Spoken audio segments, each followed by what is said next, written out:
I considered calling this lecture 10 billion reasons why Malthus is right, but reconsidered after reading Collis' critique that the focus on limits and competition distracts from finding sustainable alternatives. Similarly, Jackson argues that the excessive focus on limits and competition in Darwin's theory of evolution had long overshadowed the roles of cooperation and synergy in evolution. Nature as a struggle, profit as a competition, consumption as insatiability, this is the unholy trinity of a Darwinian capitalism. Malthus's ideas had a revival when Donella Meadows and her colleagues published Limits to Growth in 1972, in which they presented simulations of the consequences of exponential growth with finite resources. The simulation included relations between the world population, food production, industrialization, resource depletion, and pollution. In Georgius Collis' words, limits to growth inherited the logic of Malthus, with economy taking the place of population and resources that of food. The limits to growth simulations are 50 years old by now, and recent analysis by Turner and Alexander presented in The Guardian has matched indices to their prediction. The limits to growth baseline as usual scenario predicted that population overshoots the global carrying capacity and starts to collapse in the next decade, unless we would take serious action on controlling our resource consumption. Leaving aside how to construct and compare indices such as industrial output or service per capita, the figure shows how the baseline scenario matches the data so far. The figure plots the predicted values in dotted lines together with realized values in bright solid lines. In general, the simulations of the business as usual scenario seems to match the observations rather well so far, with the simulations often being somewhat on the pessimistic side. Last month in Prague, I heard that an upcoming report by Earth for All will confirm that the most recent data still largely matches the business as usual predictions. Yet the real test of these predictions comes only in a few years, and we should aim to prevent the occurrence of such a collapse on a global scale. Perhaps the best known critique on limits to growth came from the Nobel laureate for growth models, Robert Solow. In a 1970 speech entitled Is the End of the World at Hand, Solow responded, "There is at least one reason for believing that the doomsday story is almost certainly wrong. The most glaring defect of the Forrester-Meadows models is the absence of any sort of functioning price system. I am no believer that the market is always right, and I am certainly no advocate of laissez-faire where the environment is concerned. But the price system is, after all, the main social institution involved by capitalist economies, and to an increasing extent to socialist economies too, for registering and reacting to relative scarcity. There are several ways that the working of the price system will push our society into faster and more systematic increases in productivity of natural resources. Higher and rising prices of exhaustible resources lead competing producers to substitute other materials that are more plentiful and therefore cheaper, to the extent that it is impossible to design around or find substitutes for expensive natural resources. The prices that contain a lot of them will rise relative to the prices of other goods and services that don't use up a lot of resources. Consumers will be driven to buy fewer resource-intensive goods and more of other things.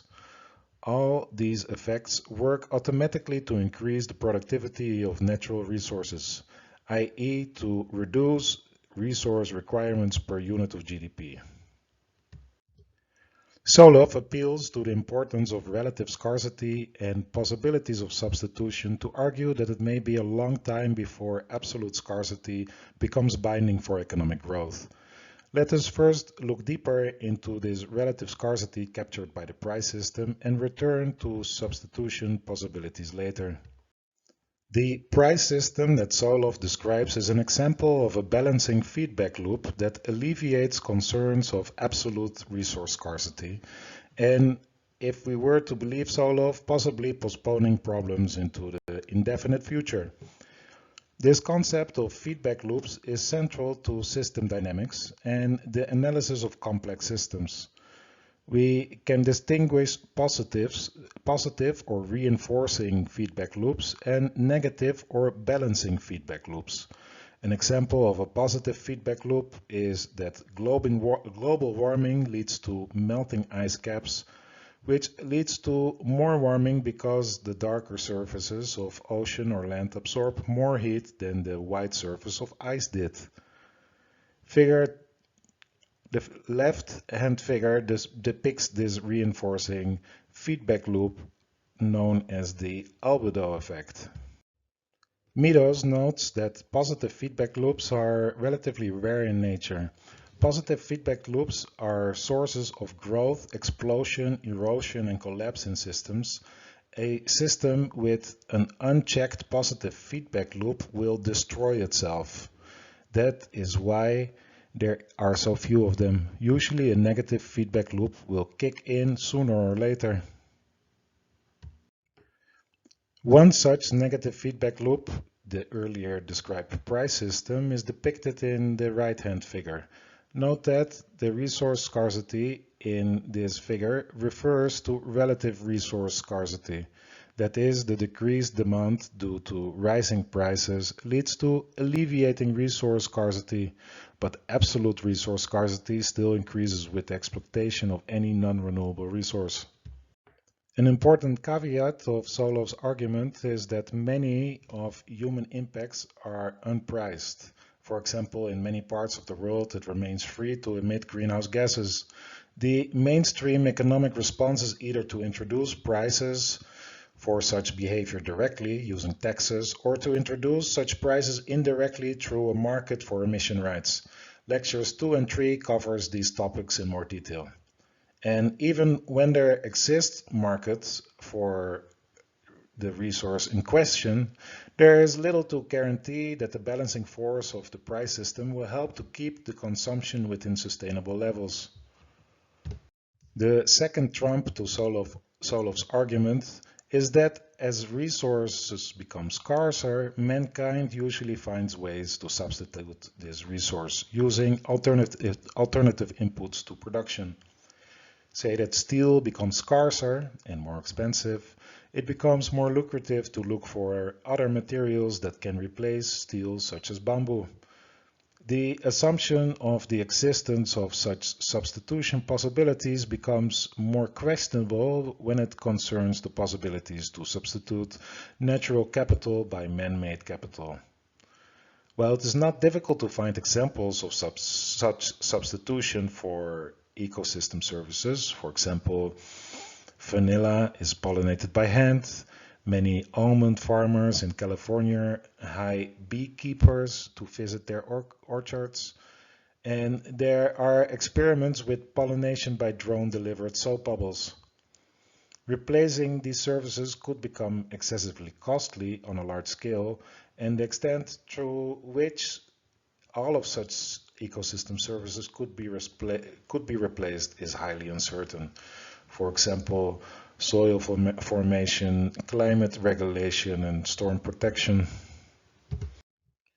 The question of the feasibility of substitution is vital to understanding the differences between the notions of weak and strong sustainability.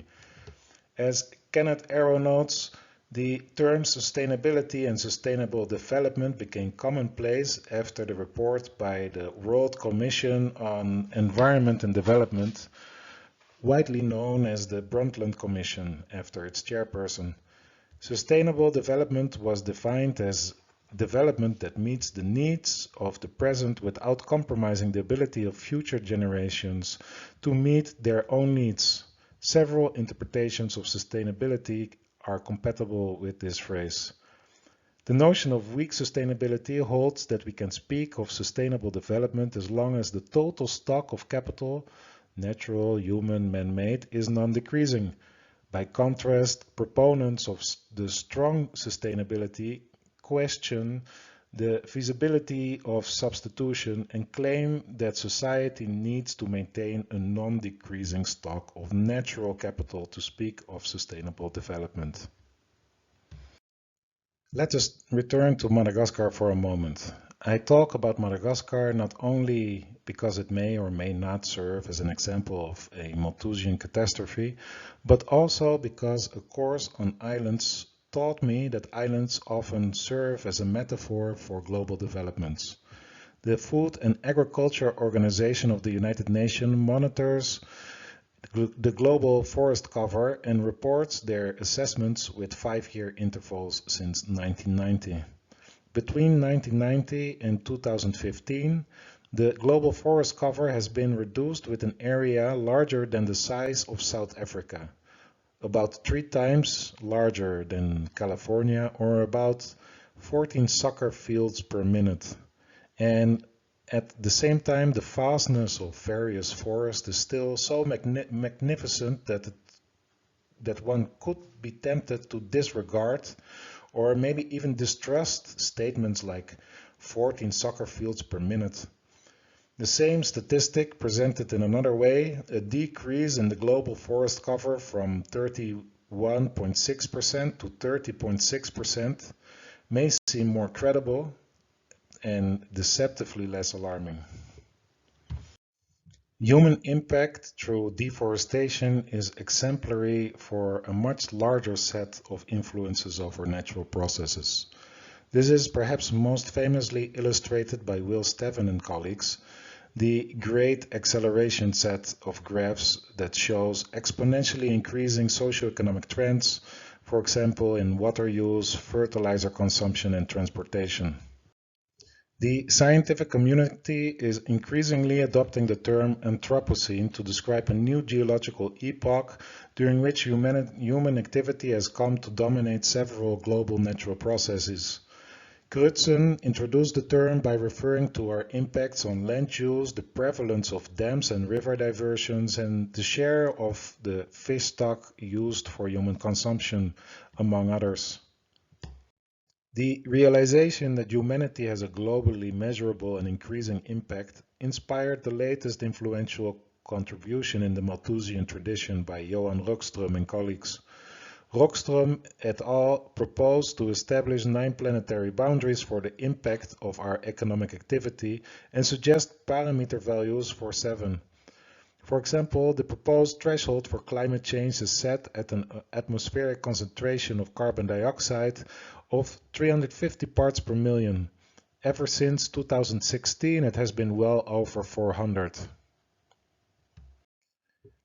This figure presents the updated planetary boundary framework presented in Steven and colleagues that includes a zone of uncertainty.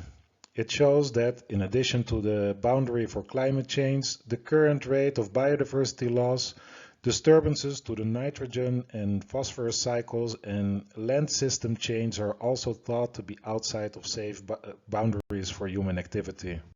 Donut Economics by Kate Raworth combines the planetary boundary framework with a social foundation to set the scope for policy.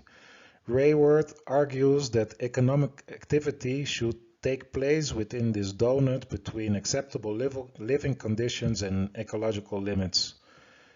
Recent work has focused on downscaling the model to a country or city level. For example, the municipality of Amsterdam has adopted the model to guide policy making. The other figures depict downscaled donuts for the United States, the Netherlands, and Madagascar, respectively. These donuts, downscaled by methods described in O'Neill and colleagues, no longer follow the planetary boundaries exactly, but capture the spirit. The donuts for the United States and the Netherlands show ecological overshoots for nearly all boundaries. In contrast to the United States, that falls short on providing a social foundation of equality and sufficient employment opportunities, the average Dutch woman or man meets all the sufficiency conditions for a good life. The donut for Madagascar, on the other hand, shows excess only with respect to land use change, but shortfalls in the basic conditions except for employment.